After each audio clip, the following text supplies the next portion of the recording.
So I looked at a couple of things and I determined that it is using both roughness maps, it just doesn't feel like showing me, which is fine because I don't really care what this looks like too much here. I care what it's going to look like when I bring it into Arnold. So I'm going to go ahead and I'm going to start working on a normal map and we'll see how that goes. No promises. At this point I'm just going to try to do something quick because yeah, we're running out of my comfort zone, which is frighteningly quick. So I'm going to make a new layer just like I did for roughness and everything else. We're just going to call this one normal. And with this one, in my right-click menu, I'm going to add a generator. And a generator, just like the fill, is a nice way to just make a bunch of stuff happen. So in this case, I've added the generator. It is currently empty. So let's switch this over to normal, and you can see that my normal map is also empty. When I click on generator, I get a bunch of these little presets, and we're not going to get too fancy. I'm just going to add dirt. And with the dirt normal map, you can see that it's got all these pretty colors. It goes from pink around to green, which is perfectly normal for a normal map. If I go back to material, you'll see that it does in fact look quite dirty.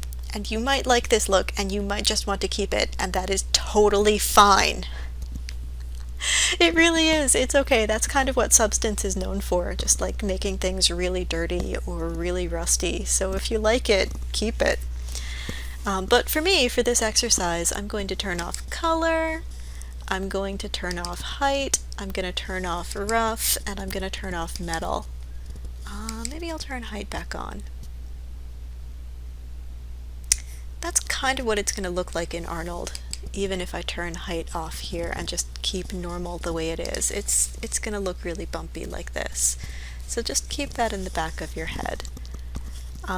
Again, go ahead and mess around with generators, see if you can get a couple of layers to work together by adjusting the type of layer you're making, and then adjusting its blending mode and opacity.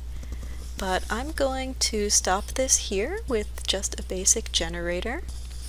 And I know that looks pretty bad, but that's okay. I will stop here, and in the next video I will export and head back over into Maya.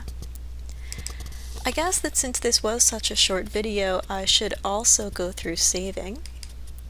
So for me, I like saving right in my scenes folder. You could also put this up in your source images folder, but try to keep this in the same set directory that you've been working in, and that way you'll always know where everything is. So I'll go ahead, I'll go back to scenes, and I will call this Iguana Paint 02. And now I've got my file nice and saved. So you go ahead and mess around with some stuff, do some experimenting, learn some things, and when I come back I will export and head back into my comfort zone.